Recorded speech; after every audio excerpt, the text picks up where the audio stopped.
The biggest question that many Kenyans are asking is what kind of strategy that William Ruto is going to employ as he campaigns for a second term in 2027, because we all understand that in 2022, William Ruto divided this country into two, the hustlers and the dynasties. And William Ruto was the chief hustler. He told them he began his life and career as an egg vendor. Today, William Ruto is no longer the chief hustler, but he is the chief dynasty. He has even negated the promise not to welcome the dynasties into his government, and he's now working with them. And that means William Ruto cannot come back with the hustler narrative once more. William Ruto opposed everything that Uhuru Kenyatta was doing, and he was saying that Raila was a project that was meant to ensure that Uhuru perpetuated his leadership, that he was hiding behind Raila Amolo Odinga. And I remember when the Building Bridges initiative came up, William Ruto criticized that initiative as a way of creating jobs for leaders. And he argued that the biggest conversation that they should have is not how to create jobs to the wealthy leaders, but rather how to create, jobs for the hustlers of this nation. William Ruto really opposed that BBI. The contract we are writing in BBI is a contract that will give us what to share, how to share, sharing of positions, sharing of resources, sharing of power.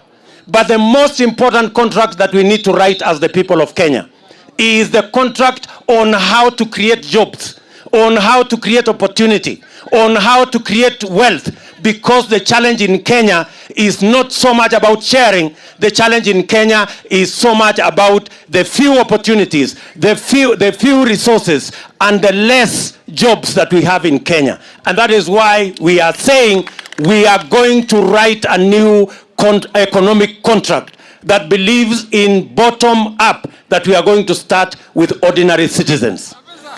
Mimi nawauliza, mnasema tuendelee kungojea pesa itoke juu ama tulete pesa kutoka juu tulete kwa mwananchi hapa chini? Nyinyi mnanielewa? But today, while in Samburu, William Ruto echoed the very, very sentiments.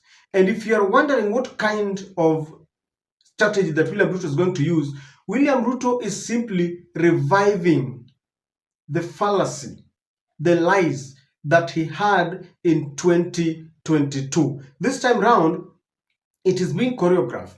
And I want you to listen to William Ruto carefully as he tries to use the same method that there are leaders who are trying to divide positions among themselves. And is telling them positions should be left to the common man.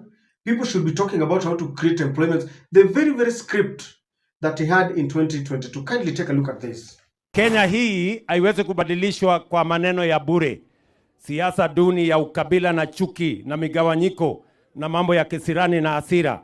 Kenya inabadilishwa tukijenga barabara vile tunataka kujenga hapa. Kenya inabadilishwa tukiunganisha stima kwa manyumba yenu. Watoto wenu wakisoma, tukipanga mambo ya matibabu. Hiyo ndio Kenya inabadilika. Tunaelewana? Wale majamaa wengine hawana mpango yoyote.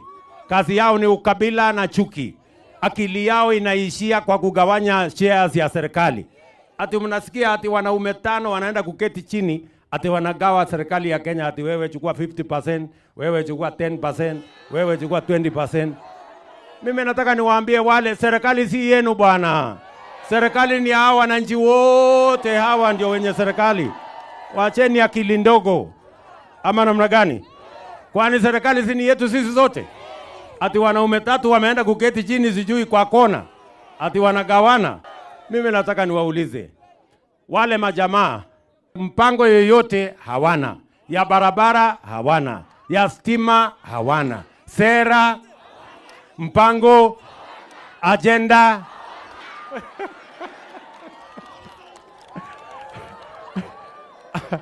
Ama mnasema ni watu wakisema, kwani mnawajua? Yani kumbe mnawajua? Yani mnawajua wale? Allah, nilikuwa nafikiri hamwajui.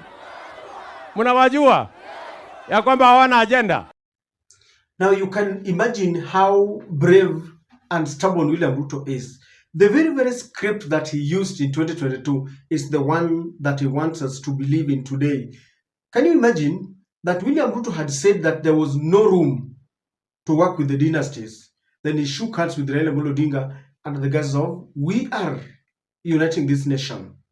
And it is also known that anytime leaders come up together in a pre-election pact, an MOU, then they must agree on how to divide positions. That is how Musalia Mudavadi became the chief minister. And that is how Moses Wetangula became the senator of the National Assembly, and Amason Kingi became the senator of the Senate of this country. Because they sat down and they said, if we win, then you are going to take this on behalf of your community. In fact, that is what they sold to those communities so that they were able to elect William Samoei Ruto.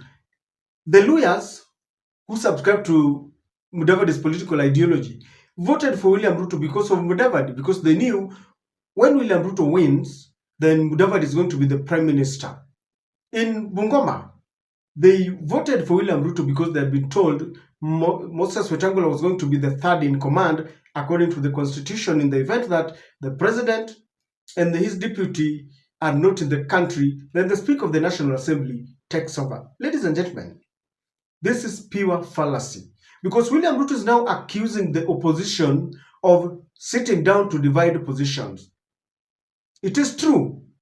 Kalonzo Musyoka, Rigathi Gachagua, Eugene Wamalwa, the Trans Nzoia Governor Natembeya, Martha Karua, Matiang'i Okengo, they must sit down and decide, we are going for this political battle, this competition. So who is going to be the president? Who is going to carry the mantle?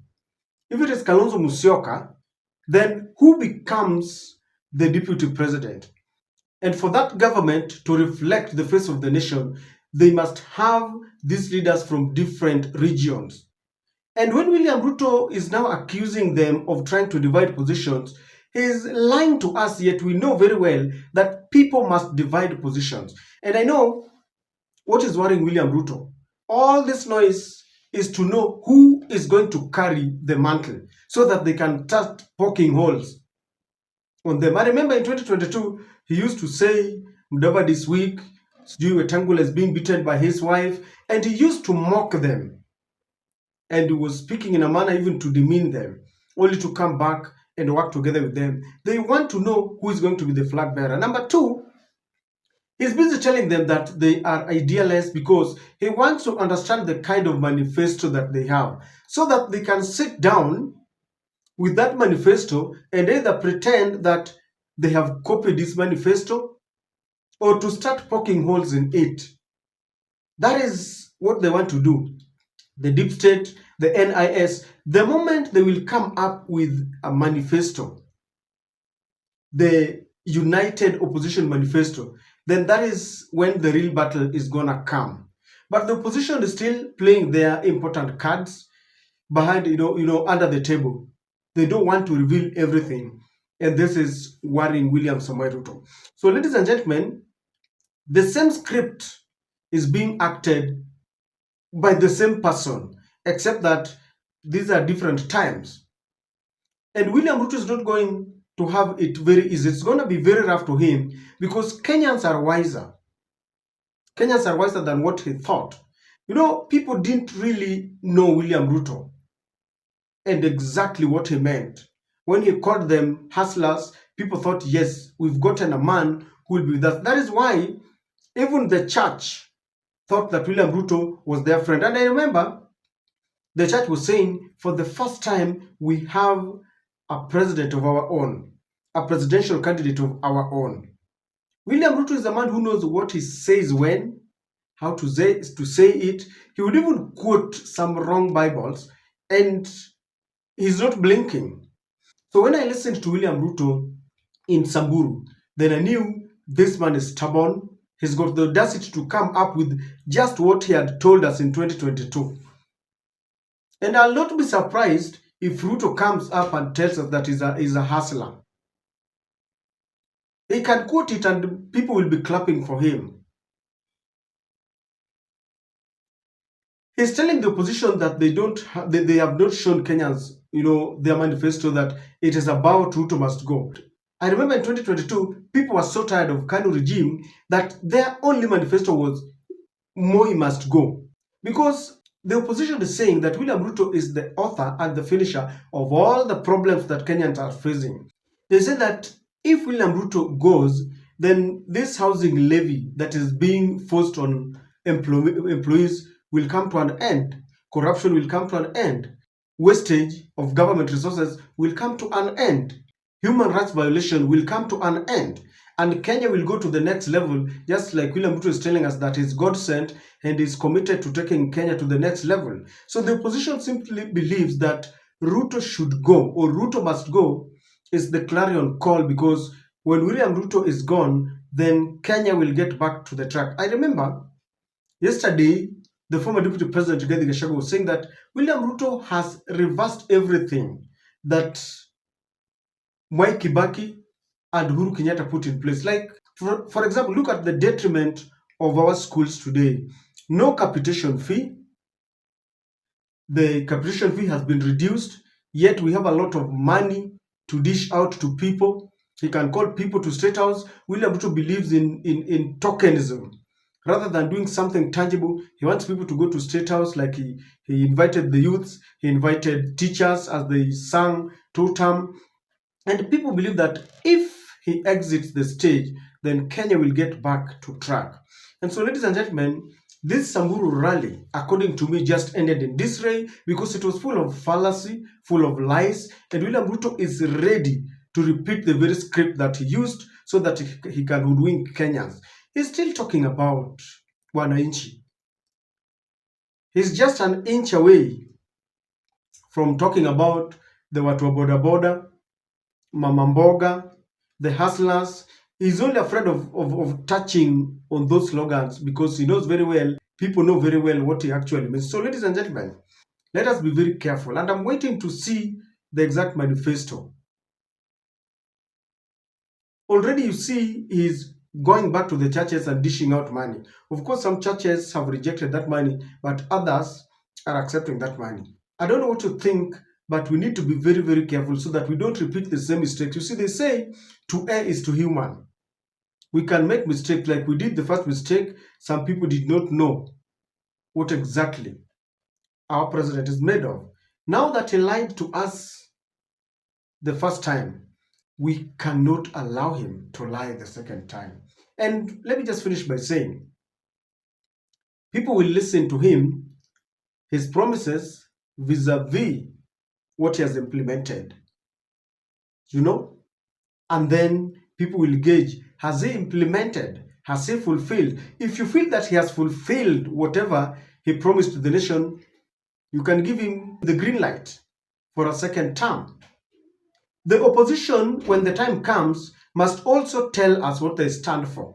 I know Ruto must go is the clarion call. But apart from Ruto must go, we need to know after he has gone, what exactly will they do to us? I also agree with them that the first bridge is Ruto must go. But before we vote out William Ruto, we must also understand what exactly they stand for. Because we could be jumping from frying pan into the fire. And I must say that the opposition, their first task is to give us a very formidable, they must form a formidable force, and they must give us a flag bearer so that we know exactly, people must decide. And then they give us a strong manifesto that is not only based on reversing what William Ruto has done, but also moving forward. Because William Ruto tried reversing everything that Uhuru was doing. Today they are crying that they want the Nairobi county government management to go back to the NMS. Let Kenyans gauge the leaders all the way from the MCA to the presidency. We want politics based on policies. This thing of telling us, wanataka kugawa vyeo, hata William Ruto na watu wake waligawa vyeo. So let us not fall into this trap again. Let us call out these leaders and let us not give them a chance to hoodwink us anymore.